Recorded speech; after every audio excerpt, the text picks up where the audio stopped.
Hello everyone. So if you want to record your screen on your iPhone 14 Pro Max, first of all swipe down from the top right corner of your screen, and now we need to add this shortcut. We need to add this application. Tap on the blank space, press add a control, and now you gotta find your screen recording. Here it is. Tap on it. Now tap on blank space again, and now we've got it enabled. So to start the screen recording, simply tap on this icon. As you see, countdown has started, and we just started our screen recording. Basically, it's recording everything now.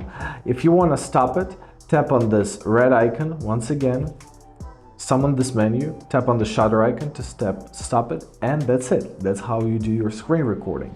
Where do you find them? Open up your photos, scroll down to pinned collections, and here you will find your videos and screenshots. Before, screen recordings used to be saved in screenshots, now they are being saved to videos. So tap videos, and here is your screen recording. And basically that's it. I hope this video was helpful. Thank you so much for watching, and have a great day.